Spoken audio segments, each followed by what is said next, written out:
Okay, so today I'm going to take you on a walk to Donkatsu Club, which is a restaurant I like. So let's go. Let's check it out. Over here we have a Samsung store where I bought my printer a couple weeks ago, and this is the bike path. The Samsung store where I got my printer, it was actually a fairly expensive printer scanner by my standards. It was about 130 American dollars, which I don't know what printers are going for at home right now, but I seem to remember a basic one being about $40 or $50, not really that high cost. In Korea, I've noticed a lot of small electronics being very expensive. Like it was $50 for me to replace my hairdryer with a really solid hairdryer. And blenders, simple blenders, run in the $70 range. Not to say you can't find anything cheaper, but I was just kind of surprised about electronics and the cost thereof in Korea. They're pretty high up there. So here we come to intersection, and I have to wait for the light. But, so small electronics in Korea are fairly expensive, but many other things are so much cheaper. Food here is so much cheaper than in the States. And not only food, but things like your power bill or your water bill. Everything that you have to pay for in terms of utilities is going to be a lot cheaper than in the States. So I think it all evens out. So various small businesses over here through the trees. There's this little row of pines in the bike path and a row of smaller trees and shrubs. And then the highway.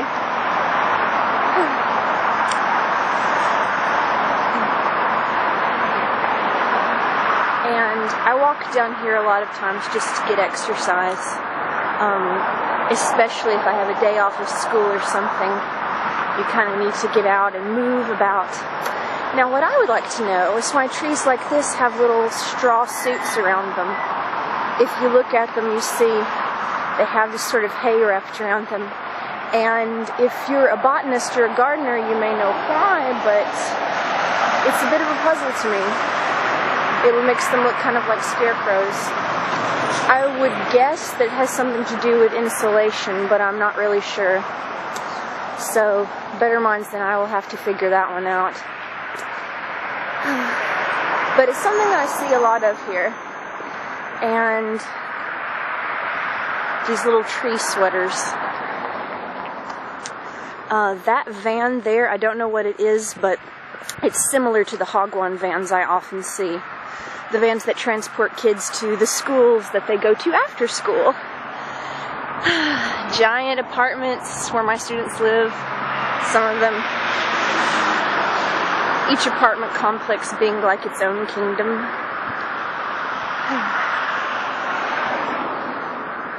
And not many people about. This is kind of a quiet day and a no man's land between businesses. Most people are working, but I'm not working because it's spring break. And restaurants over across the highway that I have not been to. It's a very pleasant day in February. It's February 26th, and things had been bitingly cold a few weeks ago, but finally we're not in spring yet, but we're at least in not horrifically cold weather. And let's see, what is this? Shigore. Obviously a restaurant, but I wouldn't be able to tell you what kind. Okay, nakji bokum. Nakji is squid, and bokum is rice, so squid with fried rice, I'm guessing. Oh no, bokum is fried. Bokum bop is fried rice, because bop means rice. Sorry if I'm sighing a lot. The way I catch my breath after talking for a bit. Let's see. Okay. Safe to cross over. Guksu. Guksu is soup, and I think guksu is soup with noodles in it. Thin little noodles. Hoju, gwaja. Hoju is walnuts and gwaja is snacks, so it's kind of like a little walnut snack. And here is what I wanted you to see. Donkatsu Club. Now, donkatsu is pork cutlet. It reminds me of country fried steak. And Donkatsu Club is like Korea's version of the Olive Garden. There's lots of trees inside. It's family dining. It's really tasty. Kind of the place you want to go to with 4 or more friends. It's not like you couldn't go by yourself, but it's really more family dining and friend dining. But I've really enjoyed eating there in the past. I can't remember if I ever had pork cutlet in the States, but it's very tasty. A good kind of meat.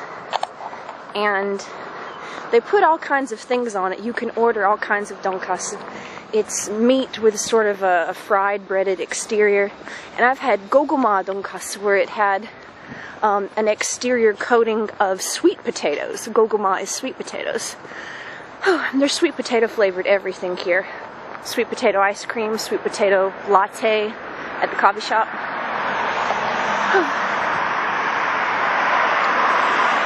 And across the highway here is what we call a Hi-Mart. Building with the red signs. Hi-Mart also sells electronics, etc. We have no shortage of electronic shops here.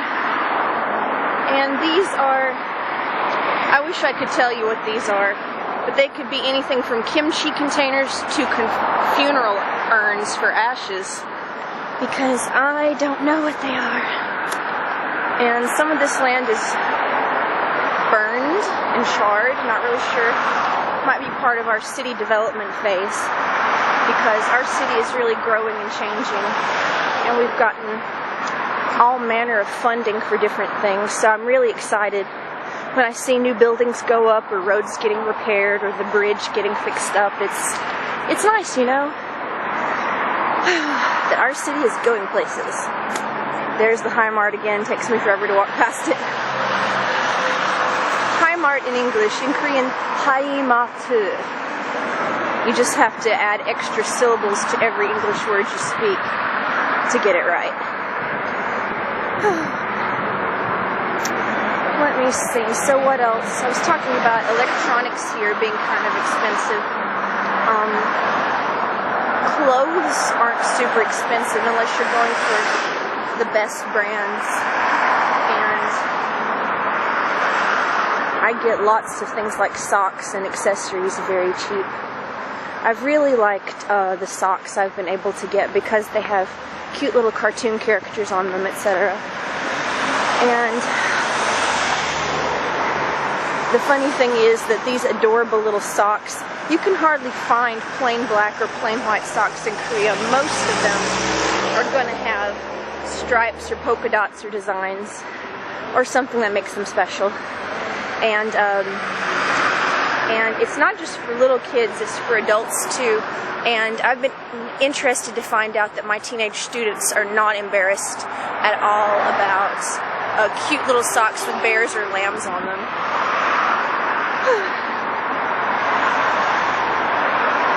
And somewhere over here is a fish stew restaurant I went to with all my coworkers. It's very tasty. They were saying it was something like mud fish, which I was not looking forward to. But it turns out that fish stew is pretty much going to be good wherever you go. The only things I've eaten in Korea that I did not like were organ meats. And that was usually something that I ordered by accident, not something that was forced on me. Food here is really good. There's so many kinds of meat and vegetables and spices that unless you just can't handle spicy food, you're bound to find something you like. Like at Donkatsu Club. Oh, and we already passed, I didn't point it out, but we already passed a place called the Shabu Shabu restaurant. And that's Vietnamese food. And I'd, oddly enough, never had Vietnamese food until coming to Korea. It's a spring roll, so you wrap all kinds of vegetables and a little bit of meat in this tiny little clear wrap. It looks like plastic, but it's kind of bread-based.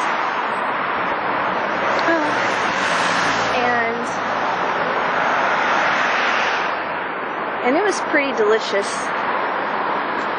The interesting thing about shabu shabu is they have more food than you can really eat.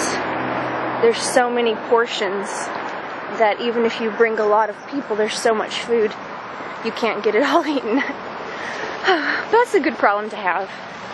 Most of what I eat here, I find that it's a greater portions than are required. So it's easy to get, you know, a little bit overweight. Some people do here. But I counteract that by going on long walks such as this. Let's see. And apartments on the hill. Apartments down there. Yesterday, I just kept walking down this way for another half mile, and there wasn't much. Once you leave my small hometown, there are big gaps in between the other parts of our province. Eventually, it's all supposed to grow together into one glorious unit as a whole, but right now we're still kind of separate in the growing process. Let's see. Good Iyagi. Let's see. Iyagi means story or conversation, and gul, I don't know. I want to say it means honey, but I think that's a different spelling. My Korean is coming along, but there are still big gaps in my language, which I find out when I work with my tutor. My tutor is amazing. She studied in New Zealand. So she has this beautiful New Zealand accent that I can only attempt to fake sometimes. But working with a tutor the past month has really taught me a lot about speaking bravely. I still have trouble speaking bravely with her because I want to do my best, but by studying with her, I'm able to speak to other people more frequently and more easily. People I meet in coffee shops, or when I'm ordering food, or when I'm just talking to a child on the street. There have been a lot of little children that want to say hello, just exchange a word or two, nothing too drawn out, but the little kids here are very cute and very friendly. I've often said it's good that I don't work at an elementary school because I could not say no to them. They are so darling. By middle school, a little of the cute has worked its way out of them, but not by much. And in that direction, I think, lies a mountain. We have a mountain with something called a barefoot walking trail. And I have to wonder if the barefoot walking trail is interesting. That is not my bridge. That's not the one I used to walk across town. It's just a bridge. But they're all decorated very nicely. And if you walk this way, you get to one of the elementary schools. One of my friends works at an elementary school down here. Actually, two of them do, because it's such a big elementary school. They got two teachers, much like my middle school, where we have 1,000 students, so they actually got two native English teachers. Before I came to the country, I didn't know that was possible. I always thought that each person was the only one at their school. Not so. I'm at a middle school with two Americans, and I have two American friends working at an elementary school, so sometimes we double up if the school is big enough. Also, if the school is small enough, sometimes you're not assigned to only one school. Sometimes you work at like 3 or 4 schools.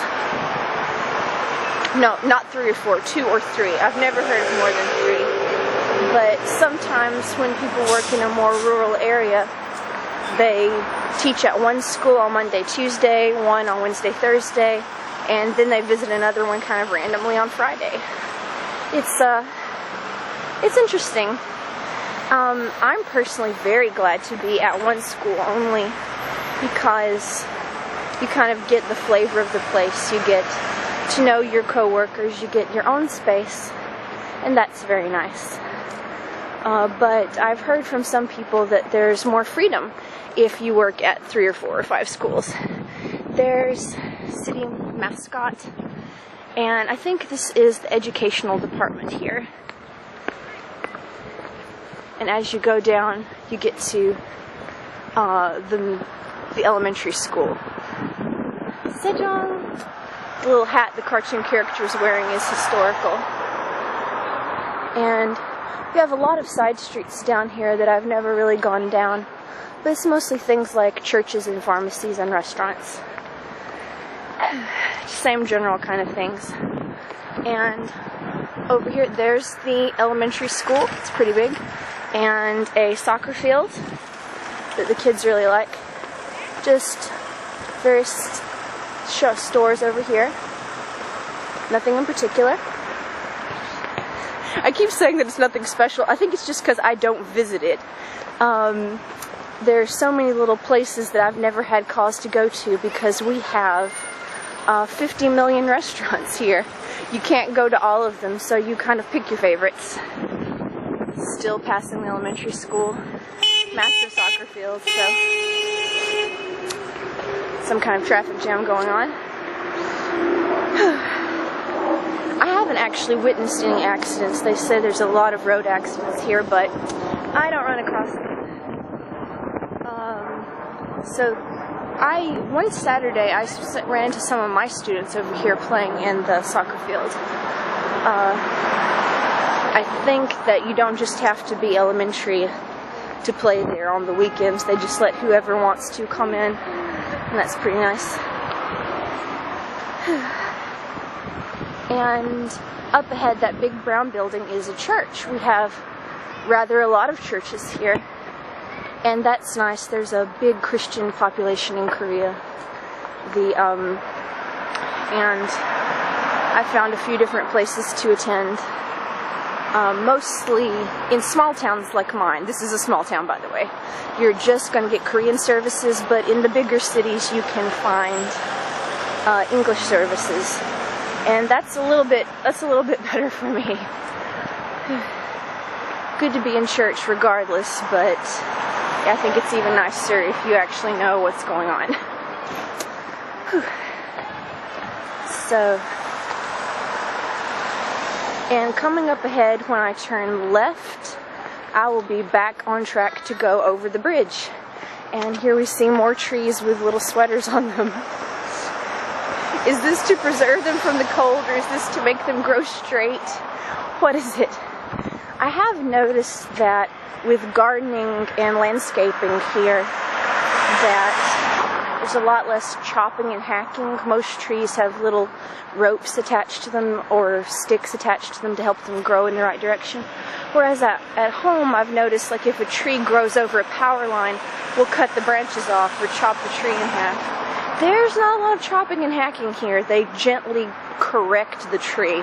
It's like, nice try, tree, but you're growing in the wrong direction. We'll need you to move over here. So, there's a good deal of perhaps care for nature, and I think our city has goals of being a very green place. If I remember right from our city website, we want to be like a source of like good environmental stewardship. Stewardship is the word I'm looking for. I'm losing my English, can you tell? It's not quite that bad, but I don't know, sometimes I feel like there are vocabulary words I'm not using. I need to start writing a novel so that I'll remember everything. How to use polysyllabic words, such as polysyllabic.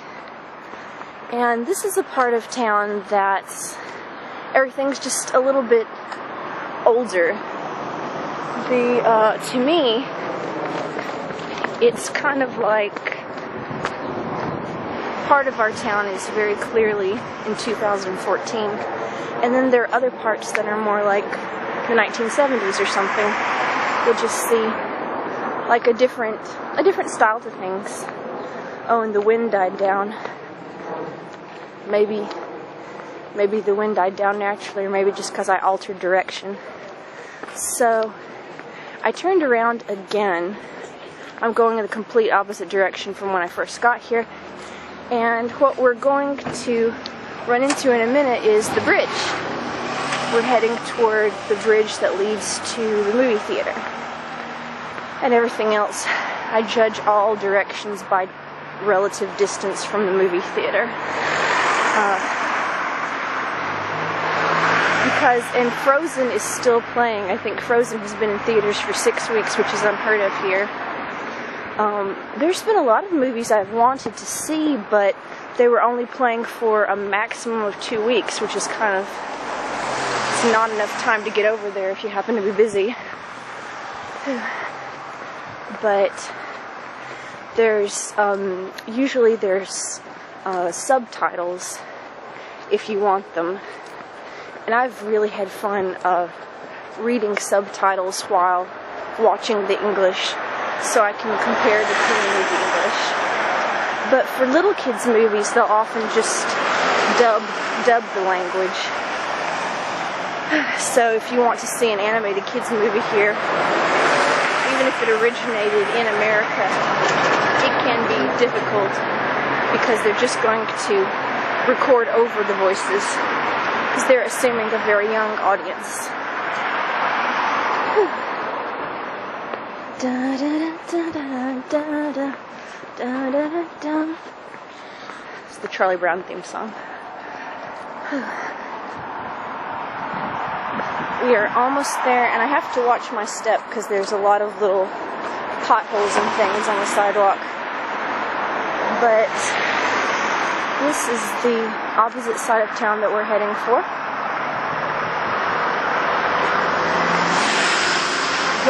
Bila. Okay, Bila is villa. A lot of the apartments have really, really nice names. There's another church. Like, the apartments will be named, often they come with titles like mansion or palace. It'll just be a basic apartment, but they all have very nice, very fancy names.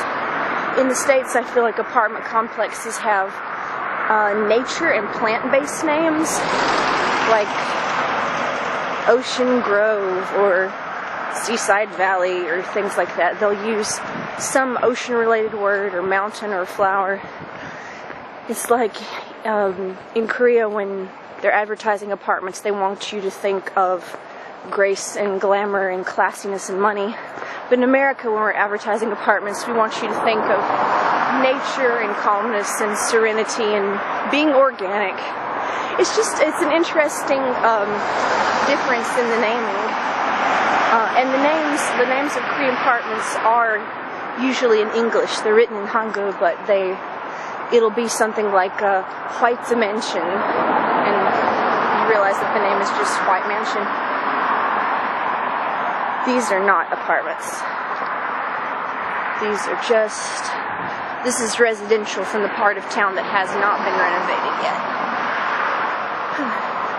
And see, up ahead, that's the apartments that so many of my students live in. We passed it coming down, and now we've come all the way around. There's a wall here in between the train station and us, and I'm not positive why the wall is there, but it means that you have to go over the bridge. You can't just walk across anywhere and get to the train station. I wonder if this is true of all places, because I haven't lived in a town with a train station before, so I don't know kind of the procedure, what's normal. And junkyard? Refrigerators? I'm not sure. Sometimes I can't interpret what I'm seeing. So, the Great Wall of train station protects its goods from simple walking over.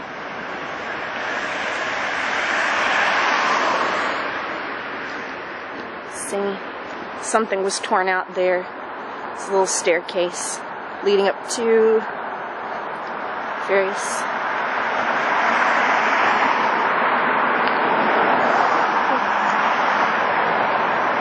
and there, just behind this tree, is the bridge. The bridge that I've walked over before downtown. A place I could take a rest if I so wished.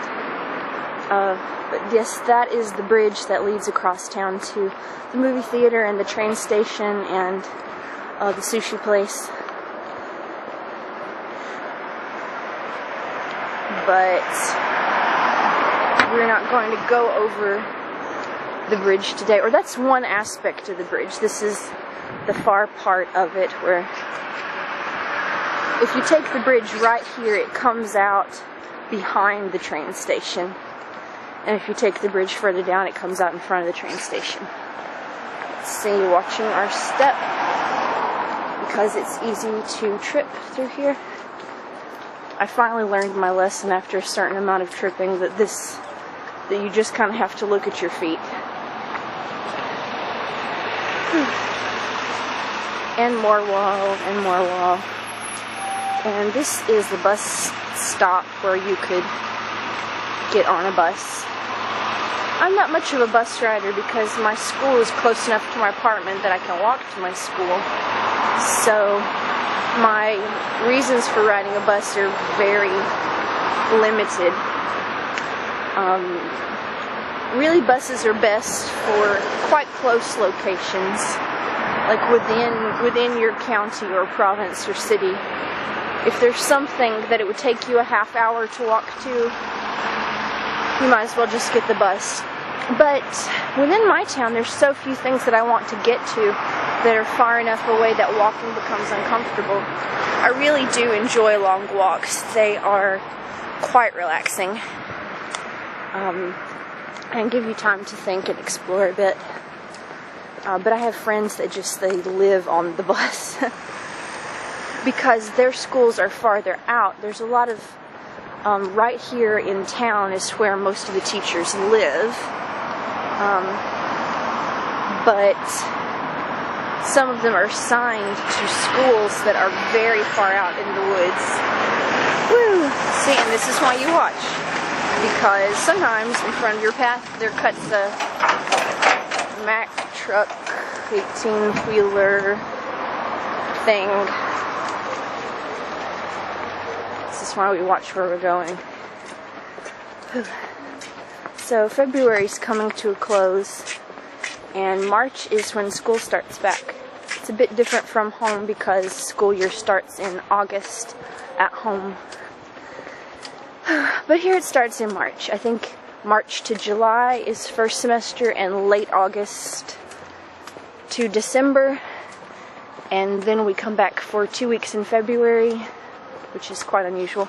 See, over there, past the cars, that is the train depot, but you can't get to it because the giant metal wall protects it back there, and here, a smaller wall with barbed wire protects it. I have to wonder if it's like for children's safety or something, if they had kids that were always trying to crawl over it or something.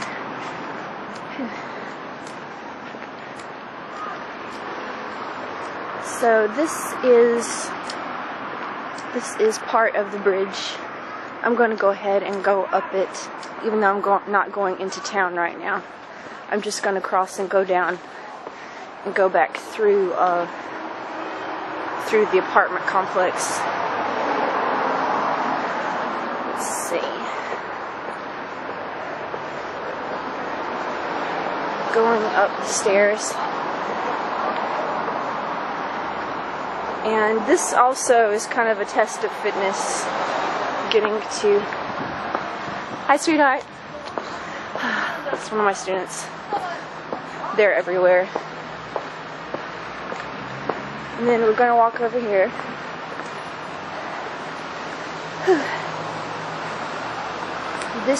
I videotaped coming up this way once before. Now I'm videotaping going down. This is a little shopping center near the main apartment complex. I think it's there for convenience so that if the people living in the giant apartments didn't want to go across the way, they wouldn't have to. You've got all sorts of little nail shops and food marts over here for convenience sake.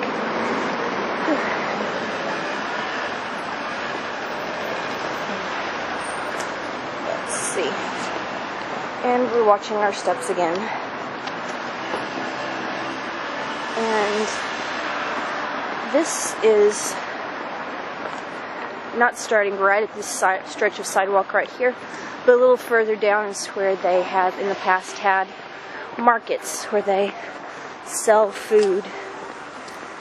And it always strikes me by surprise because I can never keep it in my head when those markets are. So it's just sometimes I'll be walking through and suddenly glorious food everywhere right here along these empty spaces. But right now not so much. And here's a bit of a pavilion where people sometimes hang out.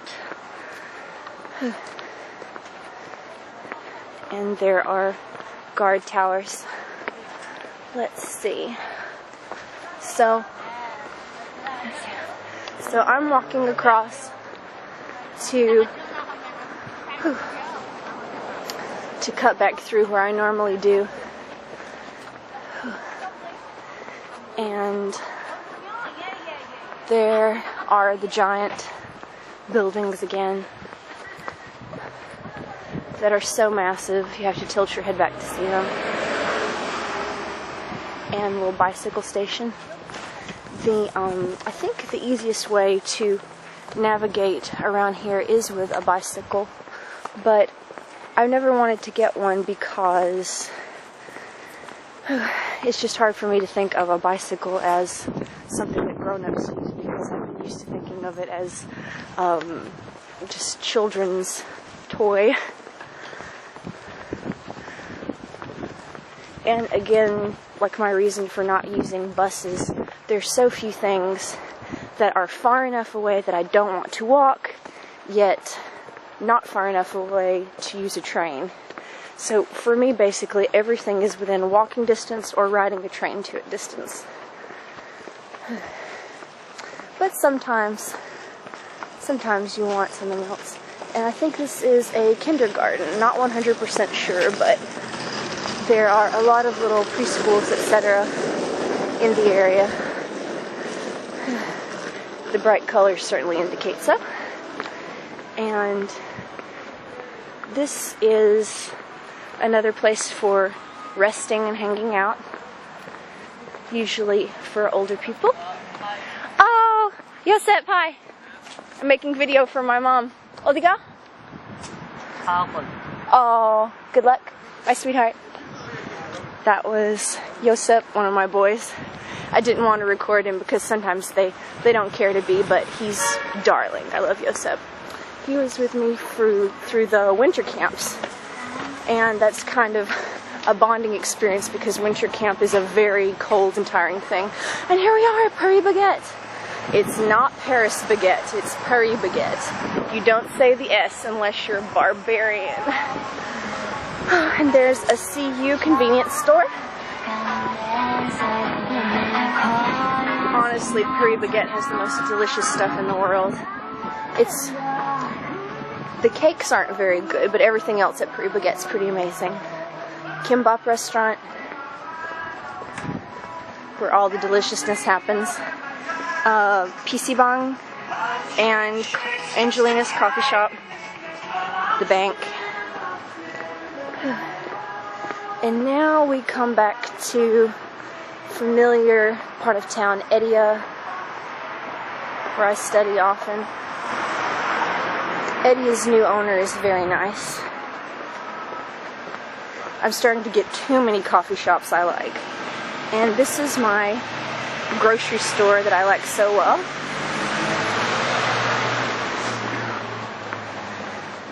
This place has everything. It's a bit cramped on the inside, but I love shopping here for food. So that's where I get food generally. And down here there's a playground that was recently renovated, so it's super nice now. Everything is brand new and bright and shiny. More restaurants here.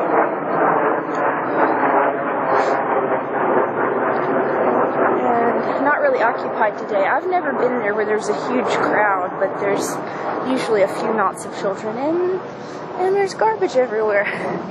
There's a lot of garbage on the sidewalks around here, because that's where the garbage trucks pick it up, is just from the sidewalk. So instead of stuff being out in cans, it's out in bags. but that can get very messy at times. Let's see. These places have Christmas lights up for reasons unknown to me. And coming up on my favorite coffee shop. That is Plan B, and they're very nice. Everyone that works there is super nice. And as we come to the Sagori, the four-way stop, I'm about to conclude my video. So, done recording for today. Hope you enjoyed seeing some of my favorite restaurants and whatnot. Love you.